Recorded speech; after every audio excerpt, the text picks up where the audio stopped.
မာနက်စေကလောက်ရိုကြီး3ယောက်ကတော့ကျွန်တော်တို့တိုးဝါခဲ့ပြီနောက်မှာတော့စမိုင်းကတော့ထားခဲ့တယ်ဗျာ close battle ဖန်တီးနေခဲ့တဲ့ရန်ကုန် Galactico YG okay တန်ချက်ကကားပေါ်မှာတော့စေကလောက်ခုံလေးပြောင်းတိုင်းနေပဲကားယူပြီးတော့ပြန်ပြီးတော့ပဲ battle for ပြီးတော့ကြိုးရနေကားနဲ့ချိန်မှာပြစ်အော်မောင်စေးတကယ်ကောင်းတဲ့မောင်စေးကျွန်တော်တို့ကစမိုင်းဗျာ okay နောက်ကနေစမိုင်းချက်ချင်းဘက်ကရောက်လာနော် battle ဆိုင်ပြီးဝိုင်းနောက်မှာနောက်တဲ့အတင်းဖြစ်တဲ့ ABC တွေထပ်ပြီးတော့ရောက်လာခဲ့ပြီရန်ကုန် Galactico YG battle ကိုတော့ထပ်ပြီးတော့ဆိုင်ရအောင်မယ် okay ပူပူနွနေ battle ဆိုင်ပြီး ABC တွေကိုsorry CSU တွေကိုဖြတ်ပြီးွားပြီ ABC တွေထက်ရောက်လာရင်နောက်မှာတော့ YG အနေနဲ့ဒီ battle ကိုထပ်ပြီးတော့အကောင်းဆုံးဖော်ဆောင်ပေးနိုင်မှာလား MG3 နဲ့ပဲကျွန်တော်တို့က body ထွက်ရင် body ပြစ်တယ်စေးကလောက် body ထွက်ရင် body ပြစ်တယ်စေးကလောက်နောက်တဲ့ player 0ကိုကနှိပ်လေးကျဲရတယ်ဗျာနှိပ်ကတော့လွဲသွားပြီ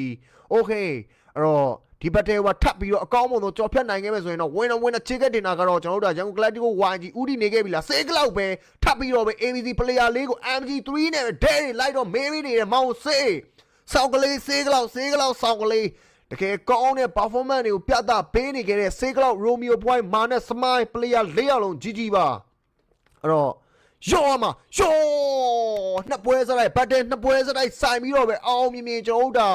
battle ကိုတော့ဖော်ဆောင်ပေးထားခဲ့တယ် last battle အနေထားမှာတော့ 2vs1 စောင့်ကြည့်ရမယ်လို့တော့ပြောချင်တယ်ဗျာ winner ticket တင်တာကိုတော့ကျွန်တော်တို့ဒါရန်ကုန် Galactico YG အကောင်းဆုံး performance တွေပြသထိုင်းနေပဲသိမ့်ပိုက်ပြဝါမလားဆိုတော့ဒါတော်တော်လေးကိုစိတ်ဝင်စားဖို့ကောင်းပြီ3ဝဲဆိုတော့3ဝဲလုံး chicken ရဖို့နီးစပ်ခဲ့တဲ့ YG 3ဝဲဆိုပြီး2ပွဲ chicken ဆိုရင်တော့ဒါတော်တော်လေးကို over performance open fee ဖြစ်နေခဲ့တဲ့ player လေးကိုတော့စမိုင်း headshot ခေါင်းထဲကိုကြည်ဇက်တိုက်ထိုးသွင်းထိုင်းနေပဲ chicken တင်တာကိုတော့အကောင်းဆုံးဖော်ဆောင်သွားခဲ့တာဖြစ်ပါတယ်ဟိအောင်ဝင်3ဝဲဇက်တိုက်ရအောင်မှာနော်ကျွတ်စီဟိအောင်ဝင်ဟမ် round 1 chicken